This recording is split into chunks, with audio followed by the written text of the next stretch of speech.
Dobrodošli nazaj v oddaji Access of Truth. Ta teden je Islamska republika kljub premirju znova stopnjevala napetosti, napadla cilje v Zaje in ladje v Hormuški ožini ter s tem zvišala cene nafte. Hkrati pa doma izvajala usmrtitve zapornikov in 92 milijonov ljudi držala brez dostopa do interneta. Pravo vprašanje zdaj je, kaj bo svet dejansko storil glede tega. Ta teden je Islamska republika razširila konflikt preko svojih meja in napadla Zaje, vključno z napadi na Fudžajro, ključno energetsko in pomorsko središče v Perzijskem zalivu. To ni simbolična poteza. Fudžajra je ena najpomembnejših obvoznih poti za svetovni pretok nafte, ki ne poteka skozi Hormuško ožino. Napad nanjo je neposredna grožnja svetovni energetski varnosti in namerna stopnjevanja strani režima v času, ko naj bi bili diplomatski kanali še vedno odprti. To prav tako spodkopava vsakršno trditev, da režim deluje v okviru premirja ali okvira za deeskalacijo. Hkrati uradniki in poslanci Islamske republike stopnjujejo retoriko glede ožine Hormuz, vključno s predlogi za blokado določenih plovil in prisiljevanje drugih, da plačajo tisto, kar sami opisujejo kot odškodnino. V ponedeljek so prav tako streljali na ladje ameriške mornarice in poškodovali ladjo, ki je pripadala Južni Koreji. To je poskus uveljavljanja nadzora nad mednarodno tranzitno potjo, ki je zaščitena z mednarodnim pomorskim pravom. Ožina omogoča prevoz pomembnega dela svetovne oskrbe z nafto. Uporaba tega kot vzvoda ni regionalno vprašanje. To je globalna gospodarska grožnja, ki zadeva ves svet. Naj bom jasna, Islamska republika Iran nima nobene pravice, da a. blokira ožino ali b. uvede kakršnokoli pristojbino za ladje, ki plujejo skoznjo. Takšno ravnanje je kršitev mednarodnega prava in neposredna grožnja svetovnemu gospodarstvu. Torej, vprašanje je, kako ustaviti odpadniški režim, ki stopnjuje napetosti navzven, hkrati pa zaostruje nadzor znotraj države. In odgovor res ni enak za vse vpletene akterje. Z izraelskega vidika je bil strateško stališče dosleden. Dolgoročni problem je sam režim, a to še ne pomeni, da zunanja sila vsi spremembo režima. Izraelska politika je bila, da mora vsak trajnosten premik na tem področju priti od iranskega ljudstva. A to pomeni preprečevanje, da bi režim dosegel zmogljivosti, ki bi takšno spremembo onemogočile, vključno z jedrskim prebojem in regionalno utrditvijo prek posrednikov. Izrael ne more in ne bo sprejel dogovora, ki bi režimu omogočal, da še naprej ogroža njegove državljane ali regijo. Svojim programom balističnih raket, s podpiranjem terorističnih skupin, ki delujejo kot njegovi posredniki, ali s prizadevanjem za jedrsko orožje, z ameriškega vidika pa je bil poudarek bolj ozek. Prednostna naloga predsednika Trumpa je očitno ustaviti bogatenje urana in preprečiti jedrski Iran. Predsednik Trump se je manj osredotočal na spremembo režima in bolj na omejevanje zmogljivosti. Zdaj težava pri tem je, da vsak sporazum zahteva delujočega sogovornika. In kar vidimo znotraj Irana, ni stabilna centralizirana struktura odločanja, niti znotraj režima. Obstajajo jasni znaki notranjih delitev, IRGC pa je vse bolj prevladujoč pri varnostnih in strateških odločitvah. To odpira temeljno vprašanje o tem, kdo lahko zaveže državo in kdo lahko uveljavi zavezo, če jo sploh lahko sprejmejo. Medtem pa je z vidika samih Irancev položaj jasen. Tega režima ne vidijo kot legitimnega in ne podpirajo dogovorov, ki bi podaljšali njegovo preživetje. Te dogovore vidijo kot vir sredstev, ki se nato uporabijo proti njim. In iskreno, imajo prav. Notranji pritisk je ena redkih spremenljivk, ki je sistem dosledno izzivala. Zato se medtem, ko se vse to dogaja zunaj, notranje razmere še naprej slabšajo. Samo v zadnjih nekaj dneh je režim izvedel več usmrtitev. V ponedeljek so v Mašhadu usmrtili Mehdija Rasulija, Mohameda Rezo Mirja in Ibrahima Dorata Badija. V nedeljo so v Urmi usmrtili Mehraba Abdul Lazadeha, še enega protestnika. In v soboto so usmrtili Jakuba Karimpurja in Nasirja Bekrazadeha, potem ko so bile njune kazni potrjene zaradi lažnih obtožb vohunjenja. Režim je ta teden do smrti pretepel tudi Iranca, ker je imel v lasti Starlink. Vsi ti primeri sledijo širšemu vzorcu hitrih postopkov, omejenega ali celo onemogočenega dostopa do pravne obrambe ter močnega zanašanja na prisilna priznanja. Zdaj v Iranu narašča zaskrbljenost, da bo režim množično usmrtil protestnike, saj se pritisk na režim stopnjuje. In to ne bi bilo prvič, da je režim storil kaj takega. Medtem pa izklop interneta odraža isto strategijo. Obsežne omejitve so v veljavi že več kot 8 tednov. Dostop je popolnoma omejen za povprečnega civilista, razen za tiste z belimi SIM karticami, ki jih je režim odobril za promocijo režima. Komunikacija je popolnoma prekinjena, pretok informacij iz države pa je namerno omejen. To družinam bistveno otežuje sledenje pridržanjem ali celo pridobivanje dokumentacije o zlorabah, ki bi prišla v tujino. Varnostne sile so povečale svojo prisotnost. Poleg vsega preganjanja, ki poteka, poročila opisujejo kontrolne točke, množična pridržanja in povečano dejavnost tako IRGC kot Basić na terenu. Obseg aretacij, povezanih z obtožbami glede nacionalne varnosti, se je prav tako močno povečal. Razmere v pridržanju pa ostajajo velika skrb. Ko pogledate celotno sliko tukaj, zunanje zaostrovanje, notranja represija, razdrobljena struktura oblasti, se odziv politike ne more omejiti le na en pristop.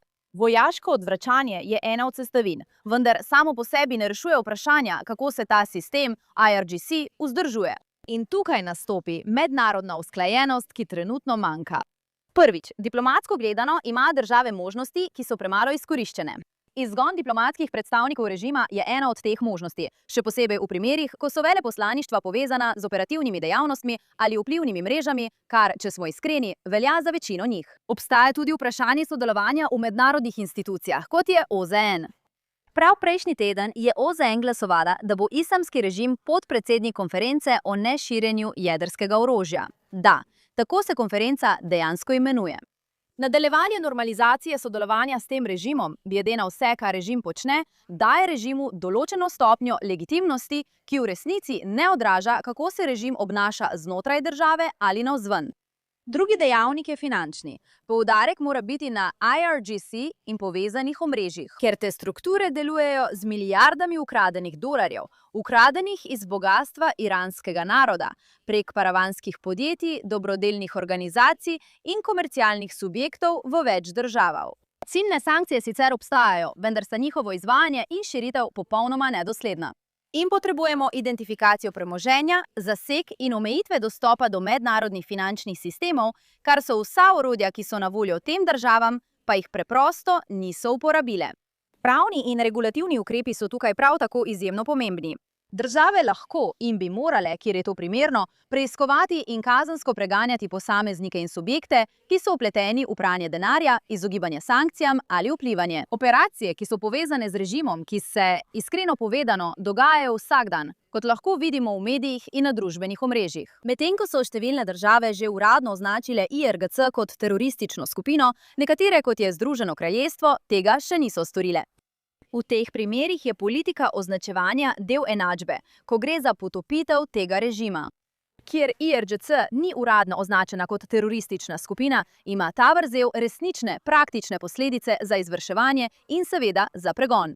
In tretjič, zadnji dejavnik, o katerem želim danes govoriti, je vloga stranskih dogovorov in neformalnih razumevanj, ki režimu omogočajo popuščanja. Ti dogovori lahko sicer služijo kratkoročnim ciljem v določenih primerih, kot je izpustitev talcev, vendar hkrati povečujejo sposobnost režima, da nadaljuje in spodbuja jemanje talcev ter druga teroristična dejanja. Glavna težava tukaj je, da je režim skozi čas pokazal, da obdobja zmanjšanega pritiska izkorišča za utrjevanje svoje moči, ne pa za zmernost. Hkrati pa notranja dogajanja v Iranu še vedno igrajo pomembno vlogo. Javnega nasprotovanja ni izginilo, bilo je zatrto. Trenutna raven varnostne prisotnosti in nadzora nad informacijami kaže, da se oblasti v Iranu pripravljajo na možnost nadaljnjih nemirov. Torej, izziv politike ni le, kako se odzvati na en sam dogodek ali na stalne zračne napade ali na en krog pogajanj. Gre za to, kako se spopasti s sistemom, ki deluje hkrati na vojaškem, gospodarskem in informacijskem področju in ki zahteva tudi odziv, ki deluje na teh istih področjih. S koordinacijo med državami, ki so neposredno tarča dejanj režima, in tistimi, ki so posredno prizadete prek energetskih trgov, varnostnih tveganj in tudi prek transnacionalnih omrežij. Dogodki tega tedna, od napadov na Fudžajro do usmrtitev v Mašhadu in Urmiji, niso osamljeni, so del stalnega vzorca tega režima.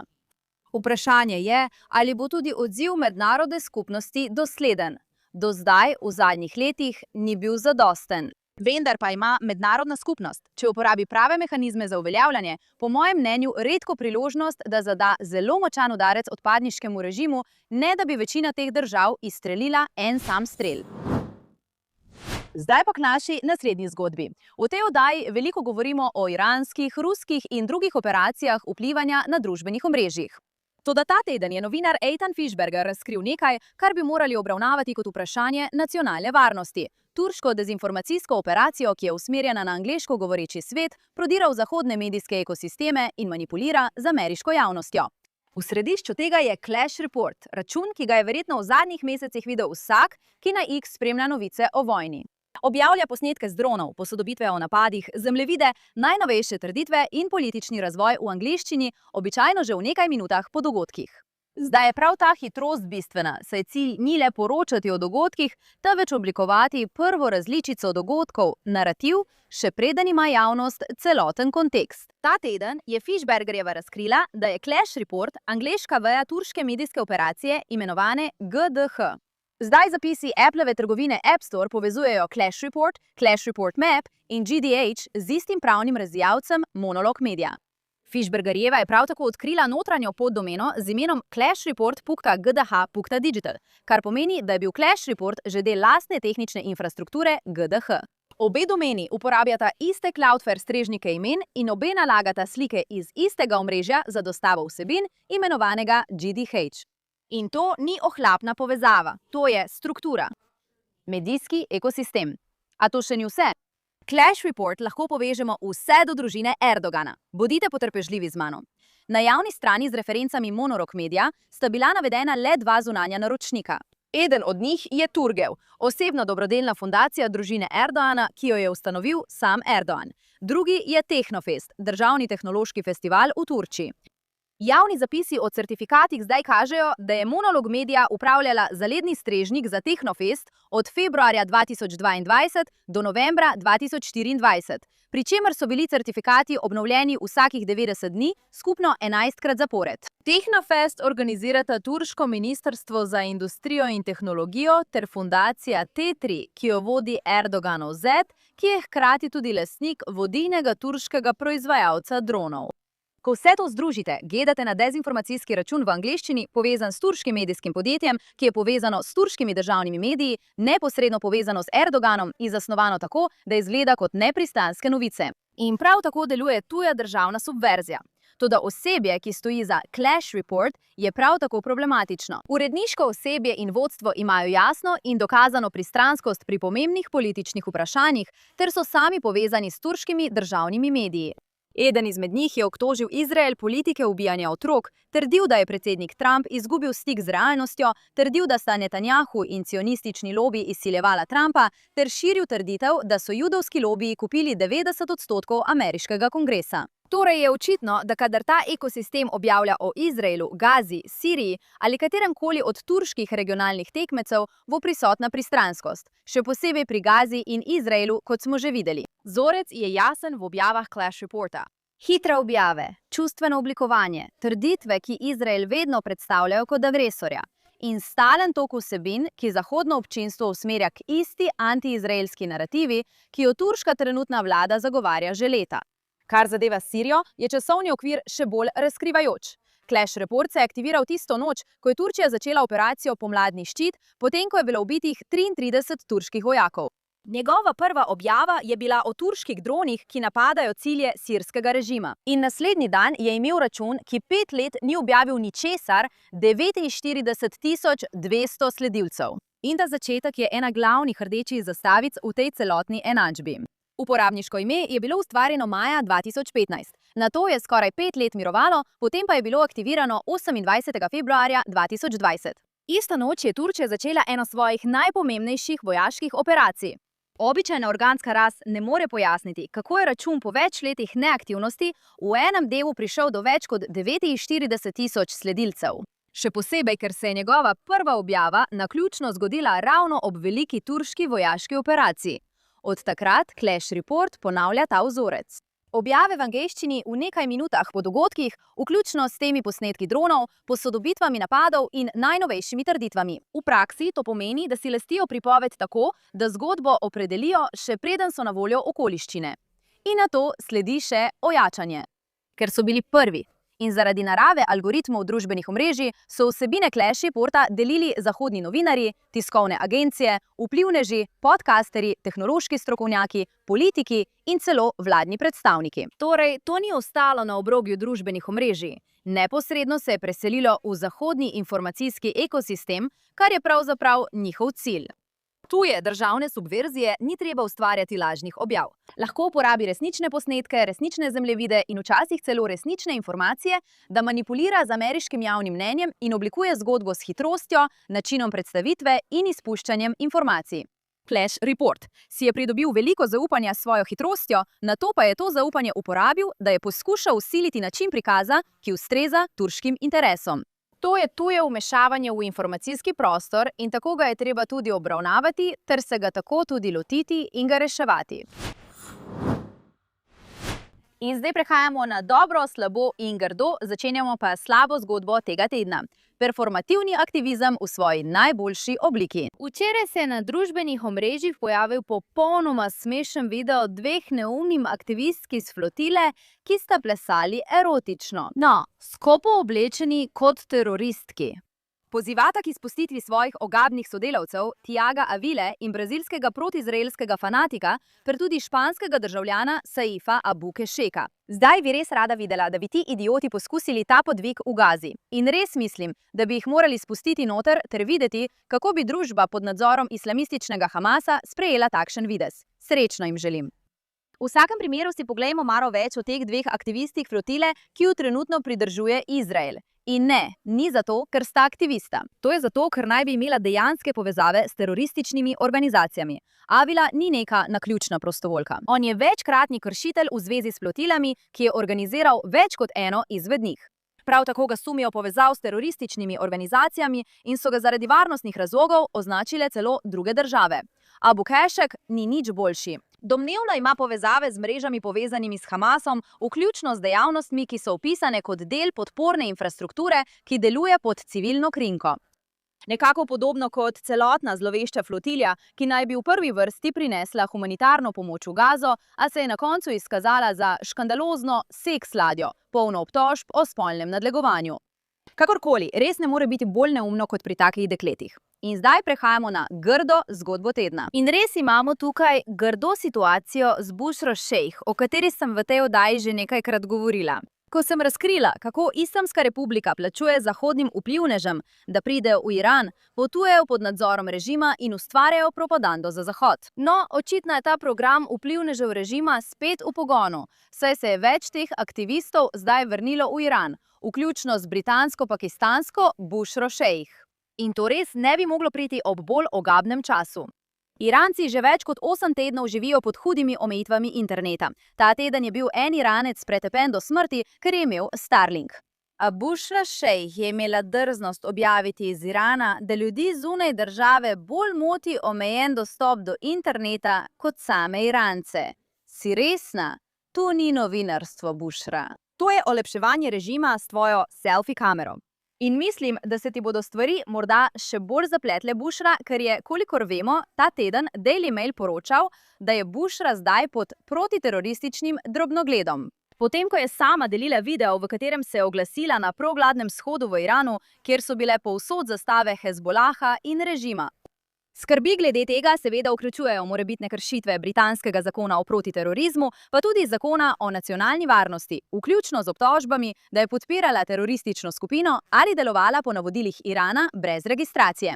Spomnim vas, da gre za isto osebo, Bushra, ki je trdila, da so iranski protesti vojna proti islamu, ki so jo ustvarili Mossad, CIA in zahodni imperializem. Obenem je promovirala Islamsko republiko kot zagovornico ženskih pravic in celo javno spodbujala Teheran naj razvije jedrsko orožje. Prav tako je ponovno objavila trditev o protestnikih, ki jih je režim ubil, z napisom: pravo število je 6 milijonov. To je prav tista vrsta gnusnega sovraštva do Judov in norčevanja iz holokausta, ki pove vse, kar morate vedeti o moralnem svetu, v katerem deluje Bushra. Kar je neverjetno, ljudje, je to, da sem prehodila celoten shod sredi Irana brez hidžaba. In vem, kaj si mnogi izmed vas mislite. Misliš si, kako je lahko ona sredi Irana na tem trgu brez rute? Nič se mi ni zgodilo, nihče me ni nadlegoval, nihče ni rekel ničesar. Pravzaprav, ko si obiskovalec v Iranu, te obravnavajo zelo lepo. Celo mene brez hidžaba. Ampak dejstvo je, da sem prišla sem. Bila sem lepo sprejeta in nihče mi ni rekel niti ene besede o tem, da imam lase odkrite. To je za vas, moji prijatelji, resničnost novic, ko vam jih prinašajo v živo iz države, še posebej, če ste dolgo časa pod vplivom propagande zahodnih medijev. To preprosto ni res. V vsakem primeru, če britanski državljan prejema dostop, zaščito, lete, hotele, nastopa v državnih medijih ali kakršnokoli drugo ugodnost v naravi od Islamske republike, medtem ko ustvarja vsebine, ki širijo propagando režima, bi bilo to treba preiskati. Pika. Neverjetno se mi zdi, da Islamska republika ne more najti niti enega Iranca, ki bi širil propagando na Zahod. Namesto tega uvozijo to zgubo, britansko-pakistansko oboževalko IRGC, ki Irancem govori, da bi morali biti srečni brez interneta, medtem ko ljudi ubijajo, ker poskušajo priti na splet. Patetično, zlobno in popolnoma grdo. In za konec še nekaj dobrega. Politik ta teden, ki dejansko ve, kako odgovoriti na sovraštvo do Judov. Ta teden je voditeljica britanske konservativne stranke Kemi Badenoch naredila tisto, česar mnogi drugi nočejo. Ni oklevala ali preusmerjala teme, neposredno je izpostavila problem. Poglejte to. To niso vnaprej pripravljena vprašanja. Včeraj sem imela dolg intervju o tem. Morda se ne strinjate z mojimi pogledi. To je v redu, ampak moji pogledi so moji pogledi. Ne, to so moji pogledi. Želim, da ljudje vedo, zelo pomembno je, da ljudje vedo, zakaj glasujejo, ko glasujejo zame. In pri meni bodo dobili nekoga, ki je zelo, zelo odločen, da ustavi to ozračje ustrahovanja in sovraštva do Judov. Hodim v judovske osnovne šole, kjer imajo zunaj varnostnike. Tega nisem videla pred nobeno drugo osnovno šolo v tej državi. Hodim v supermarkete, kjer imajo varnostnike. Hodim v podjetja, judovska podjetja, ki jim razbijajo okna. Gajlina pekarna je bila vsa popisana z grafiti. Nehamo se pretvarjati, da se to ne dogaja. Nočemo, da se 30 leta ponovijo. In kar vidimo, so ljudje, ki iščejo izgovore za to. Od mene nikoli ne boste slišali izgovorov. Judovsko skupnost moramo zaščititi. Kaj pa muslimani? Tudi muslimani so tarča napadov. Odlično. Hvala. Ljudje, ki so umrli in bili ubiti, so bili Judje v sinagogah. Nehajmo se pretvarjati, da se je zgodilo kaj drugega. Ampak ne gre za to. Ne, je. Je, še kako je. Zelo je. Še kako gre za Jude. In lahko rečeš vse, kar hočeš, ampak tako se je to začelo v 30 letih, ko so ljudje pretvarjali, da ne vidijo, kaj se dogaja pred njimi. Ne lažem. Vidim to. Ljudem govorim resnico. Vedi, da stojim za Judi in jih podpiram. Oprosti, ampak se ne strinjam s tabo. To moraš sprejeti.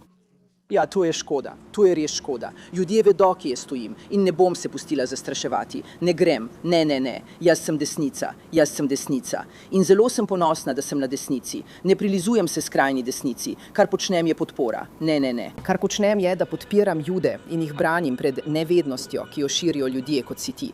In nikoli me to ne bo zastrašilo. Povejmo na glas. To je bil lep trenutek za zmagovit zaključek. Leta smo gledali politike, kako se zapletajo, da ne bi povedali očitnega in se trudijo pojasnjevati ali zmanjševati sovraštvo do Judov, kadar prihaja iz določenih skupin ali ustreza določenim političnim narativom. Ampak Kami ni naredila nič od tega in to je res zadovoljstvo vedeti. No, to je vse za ta teden, ampak seveda se bomo vrnili naslednji teden z več informacijami o tem, kaj se dejansko dogaja po regiji. In kot vedno, če menite, da bi morala pokriti kakšno zgodbo, me lahko kontaktirate na X pod imenom Emily K. Schrader ali na Instagramu pod Emily in Tel Aviv. Do takrat se vidimo naslednji teden tukaj na Access of Truth na JNS.